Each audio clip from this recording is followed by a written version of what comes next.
Arctic open के women singles के बारे में डिस्कशन करते हैं एंड भाई आप लोग शौक होने वाले हो। कुछ चीज़ें जो डिस्कशन करने वाला हूँ मैं कुछ ड्रॉस के बारे में डिस्कशन करूंगा। आपको ऐसा लगेगा भाई साहब क्या चल रहा है। तो सबसे पहले ही डिस्कशन कर लेते हैं कि हमारी वुमेन सिंगल्स में सिर्फ एक अनमोल खब का नाम है यहाँ पे और एक है जो डबल्स भी खेलती हैं, ठीक है, कवि प्रिय सेल्वम, और वो हमारे क्वालिफिकेशंस में खेल रही है, ठीक है।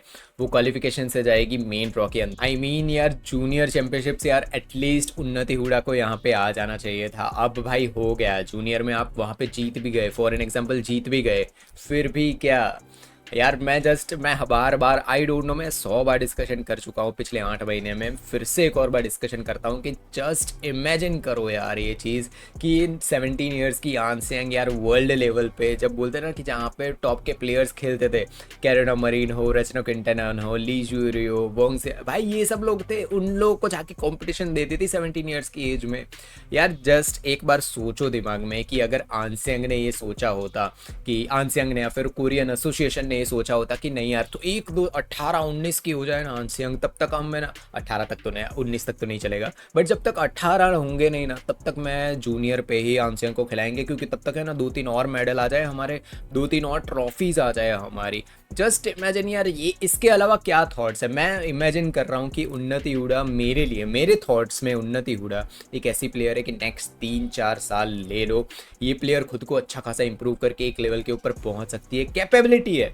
हम सब ने देखा है कि भाई माइंडसेट है इनके पास, जीतने का माइंडसेट है। पहली बात तो भाई यही बहुत लोगों के पास मिसिंग होता है, बहुत प्लेयर्स के पास, कि मुझे जीतना है, भले हम मेरे सामने वर्ल्ड नंबर 1 आए या वर्ल्ड नंबर 2 आए, मुझे जीतना है। ये माइंडसेट ही मेजोरिटी प्लेयर्स के पास नहीं है, बट वहीं पे आती है उन्नति हुडा जिनके पास माइंडसेट है, जो परफॉर्मेंस दे सकती है। बात रही तन्वी शर्मा की, और भी प्लेयर्स है, रक्षिता है, भाई ये सारे प्लेयर्स हैं, इन सबको क्यों हम लोग सुपर 500, अब मैं उन्नति का तो मुझे शायद पता है कि भाई वो क्वालिफाइड है सुपर 500 के, और सुपर 500 के लिए क्वालिफाइड ना भी हो, सुपर 300 खिलाओ यार, इंटरनेशनल ही तो है जो मीनिंग बनाता है, ठीक है। भाई एक एग्जांपल दूंगा ना मैं, उससे आपको है ना पूरी एनालिसिस समझ आएगी। देखो 17 ईयर्स की एज में आंसियांग है ना सारे टॉप के प्लेयर्स के साथ खेल रही थी, इंटरनेशनल स्टैंडर्ड्स पे खेल रही थी, बहुत हारी भी है वो, ऐसा नहीं है कि सब टूर्नामेंट जीती है, वो टूर्नामेंट के वो बहुत बार हारी है, राउंड ऑफ 32 राउंड 16 में भी हारी है 17 ईयर्स की एज में, ठीक है।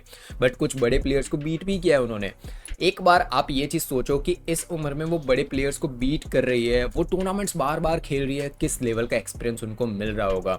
तब के प्राइम के प्लेयर्स, ठीक है, कैरोना मरीन, पीवी, ये सब है ना प्राइम पे चल रहे थे उस टाइम पे, कि भाई उनका परफॉर्मेंस टॉप टियर लेवल पे चल रहा था। उन सब प्लेयर के साथ खेलने को उनको मौका मिल रहा था आंसियांग को। प्रैक्टिस ही बोलूंगा मैं इस चीज़ को, क्योंकि भाई कितनी सारी चीज़ें उनको वहाँ पे सीखने मिली होगी आंसियांग को। जस्ट इमेजिन 17 ईयर्स, 18 ईयर्स, 19, 3 साल के आसपास तो उन्होंने कितनी चीज़ें सीख ली होगी, समझ रहे हो, टॉप टियर प्लेयर्स के साथ खेल खेल के। आप एक बार सोचो कि 17 18 जब तक की नहीं होती आंसियांग, आप वो जूनियर लेवल पे ही खेल रही होती, तो उनको कौन सा एक्सपीरियंस मिल रहा होता टॉप टियर प्लेयर के साथ खेलने का। एक्सपीरियंस ही तो है, आप बार बार टूर्नामेंट्स में पार्टिसिपेट करोगे। भाई जो प्लेयर है ना, वो जो भी प्लेयर है, स्टेट प्लेयर है या फिर डिस्ट्रिक्ट प्लेयर है, उनको पता है बार बार टूर्नामेंट्स में पार्टिसिपेट करोगे ना, फिर आपका है ना डर, जो स्टार्टिंग में नर्वसनेस होती है, मैंने गुजर चुका हूँ उससे, बहुत नर्वसनेस, भाई हाथ पैर काम नहीं करते हैं, तो वो चीज़ आपको पता है कि बार बार टूर्नामेंट में पार्टिसिपेट धीरे धीरे करते जाओगे ना, आपका वो डर धीरे धीरे कम होना शुरू हो जाएगा, ठीक है। मैं इंटरनेशनल प्लेयर को वो डर वाली चीज़ बिल्कुल भी नहीं बोलूंगा, बट एटलीस्ट एक्सपीरियंस कितना ज़्यादा उनके पास बन जाएगा। मैंने लास्ट उन्नति हुडा को कौन सा चाइना की टूर्नामेंट, चाइना ओपन थी ना शायद, पीवी सिंधु को बीट किया था, मैंने वहाँ पे देखा था शायद, उसके बाद उन्नति ने पार्टिसिपेट किया है नहीं किया मुझे नहीं पता है। मैं बस एक चीज़ सोच रहा हूँ कि क्यों उन्नति ने चूज़ किया है, या फिर हमारे इंडिया के ही एसोसिएशन है उन्होंने चूज़ किया है, मुझे नहीं पता है। देखो क्लियरली मुझे ये चीज़ नहीं पता है, मैं जस्ट सिर्फ गेस कर रहा हूँ चीज़ें, कि जिसने भी चूज़ किया है दोनों में से किसी एक ने तो चूज़ किया होगा ना। इंडिया के एसोसिएशन है उन्होंने चूज़ किया है कि भाई हमारे ये प्लेयर हैं, इनको तो भाई हमें जूनियर लेवल पे खिलाना ही पड़ेगा, ठीक है। या तो उन्होंने चूज़ किया या फिर उन्नति ने खुद चूज़ किया कि भाई नहीं मैं पहले जूनियर्स पे पार्टिसिपेट कर लेती हूँ, जो भी है, मैं मुझे उससे फ़र्क नहीं पड़ता है। मेरा क्वेश्चन उस चीज़ से है कि उन्नति ने अगर परफॉर्मेंस ना दी होती ना, फिर हम उनको जूनियर लेवल पे खिला रहे होते, समझ आता है। उन्नति ने कुछ क्रेजी गुड मैचेस दिए, उन्होंने पीवी को तक को बीट कर दिया है, ठीक है। उन्होंने अपने आप को प्रूव किया है कि yes I am ready for international standards, international standard पे मैं परफॉर्मेंस तो ला ही सकती हूँ। टूर्नामेंट विन आएगी नहीं आएगी वो तो देखा जाएगा, ठीक है। 17 ईयर्स की एज में आंसियांग ने सारी टूर्नामेंट नहीं जीत ली थी, ठीक है। तो वही चीज़ है, थॉट प्रोसेसिंग कहाँ पे चल रही है ना, मुझे वो चीज़ मुझे समझ नहीं आ रही है कि हम सोच क्या रहे हैं। जूनियर लेवल पे वो खेल रहे हैं, चलो हम इंडिया जीत भी गया, ठीक है, चैंपियनशिप्स चल रही है, जो भी हम लोग जीत गए भाई, ठीक है जीत गए, फिर क्या, आना तो इंटरनेशनल पे ही है ना। अब जस्ट सोचो कि भाई 18, 19, 20 वहाँ पे पहुँचते पहुँचते भाई कितना ही एक्सपीरियंस मिला होगा। वो एक्सपीरियंस यहाँ पे भी ले सकती है उन्नति हुडा। तो भाई देखो 3-4 महीने चाइना ओपन ने 2-3 महीने पहले था शायद 2 महीने तो था ही पहले, उसके पहले था क्योंकि 1 महीना तो वर्ल्ड चैंपियनशिप्स को निकल चुका है, ठीक है। तो सोचो कि भाई टाइम कितना निकल चुका है। अब वर्ल्ड चैंपियनशिप्स के लिए वो तो इसके बीच में दो सुपर 500 भी निकल गई, ठीक है।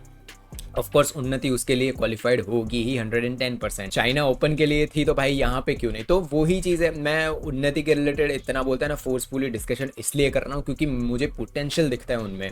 एटलीस्ट पोटेंशियल, वो जीतेगी नहीं जीतेगी मैं ये नहीं बोल रहा हूँ कि भाई नेक्स्ट ओलंपियन आ गए, नहीं बिल्कुल भी नहीं भाई, ये चीज़ मैं बिल्कुल नहीं बोल रहा हूँ। ऐसा बोलना बहुत ही अलग चीज़ हो जाएगी क्योंकि बहुत टाइम है उस चीज़ में। कोई 17-18 ईयर्स की एज से ही उस लेवल का परफॉर्मेंस लाना शुरू कर दे रहा है तो जस्ट इमेजिन करो भाई 23 ईयर्स, 6 साल हो गए आंसियांग को, ठीक है, इंटरनेशनल सर्किट में।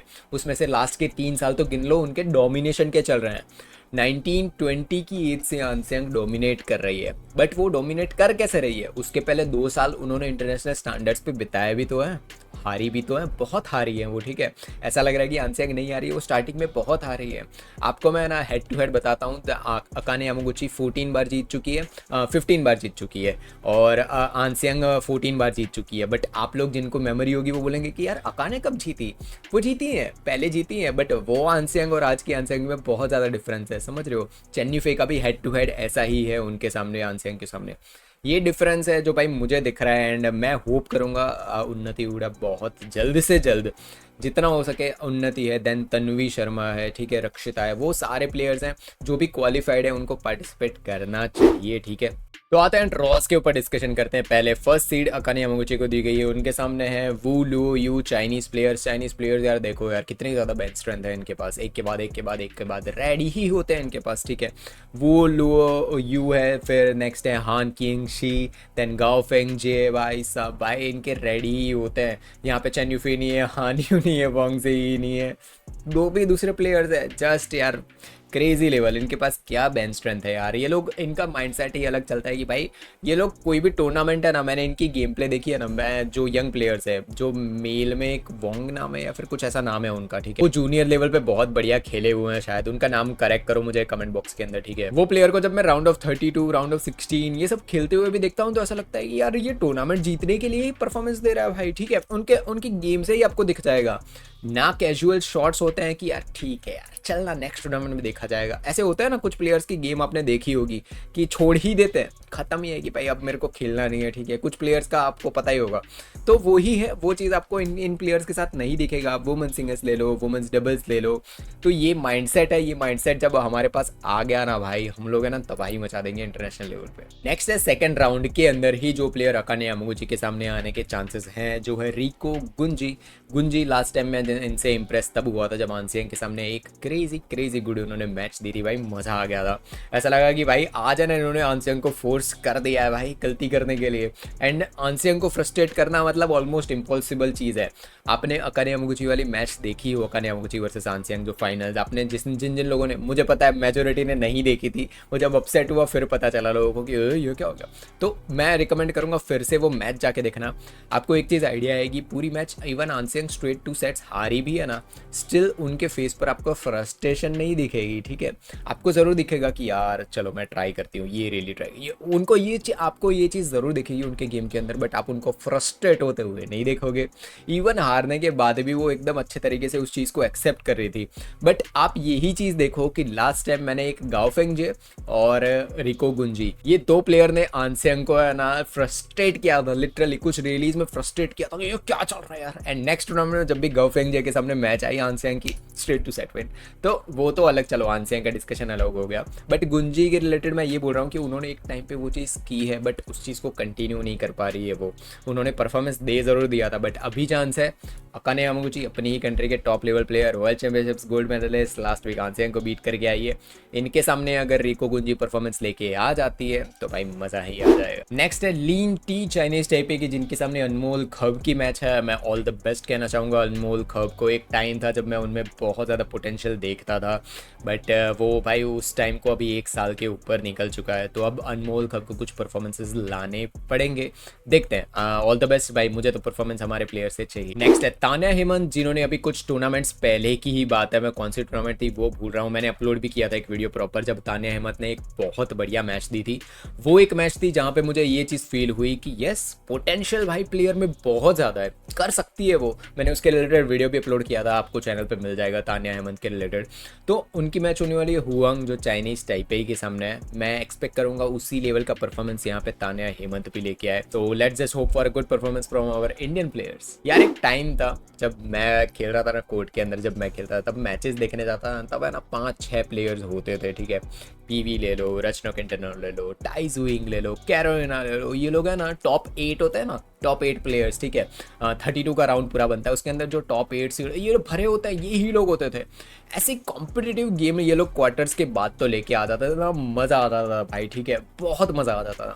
वो Ratchanok Intanon one of the most stable footwork, मैं बोलूँगा कि भाई वुमेन सिंगल्स में बोले ना कि जो टॉप 5 में अगर बनाऊंगा ना, तो उसके अंदर रचना केंटनॉन का नाम मैं ज़रूर रखने वाला हूँ उसके अंदर, कि इनका फुटवर्क मोस्ट स्टेबल, प्लस उनको रिलीज करना आता है प्रॉपर, और उसको फिनिश भी करना आता है, ठीक है। रियली करना अलग बात होती है, उसको फिनिश करना अलग बात होती है, ठीक है। वेट करेंगी वो, उनको पता है, ध्यान देती जाएगी, ध्यान देती जाएगी। मैंने अभी विक्टर एक्सेल्सन का जो वीडियो अपलोड किया है ना, जिन लोगों ने नहीं देखा है वो पहले मेंबरशिप लो और वो देखो जाके। उसके अंदर मैंने डिस्कशन किया है कि कैसे विक्टर है ना शटल को एकदम देखते ही रहते हैं, प्रॉपर देखते रहते हैं। मेजोरिटी प्लेयर्स, ली चोंग भी ले लो, लिंडेन ले लो, केंटो मोमोटा ले लो, देन एंथोनी गिंटिंग, जितने भी टॉप के प्लेयर्स देखोगे ना आप, सब देखोगे आप उनको कि उनकी है ना नज़र है ना शटल से दूर नहीं जाती, हमेशा शटल को ही देखते रहते हैं वो भाई। उनका फोकस होता है, उनको पता है, पहले देख लेंगे कि अपोनेंट कहाँ पे है, फिर शटल पे ध्यान देंगे, ठीक है। ये चीज़ आप सारे प्लेयर्स में देखोगे, and Ratchanok Intanon is prime example of that. मैं बहुत ज़्यादा इंप्रेस उनकी, तब भाई तब उनकी गेम से बहुत ज़्यादा इंप्रेस होता था, ठीक है। फिर जब बैडमिंटन छोड़ा, उसके बाद धीरे धीरे मैचेस देखनी शुरू की पुरानी वाली, फिर मुझे पता चला कि उसके पहले भी रचना केंटनॉन ने कुछ क्रेजीएस्ट मैचेस दे रखी है जब वो यंग थी, ठीक है। बहुत बढ़िया बढ़िया भाई, ली ज्यूरी के सामने एंड वोंग फिक्शियन, इनके सामने तो क्या क्या मैचेस दे रखे हैं रचना केंटनॉन ने भाई, आप सोच भी नहीं सकते। आप, मैं रिकमेंड करूंगा रचना केंटनॉन की पुरानी मैचेस जाके देखना, ठीक है भाई, मजा आ जाएगा आपको, ठीक है। टाइजुइंग के साथ वाली भी देख सकते हो आप।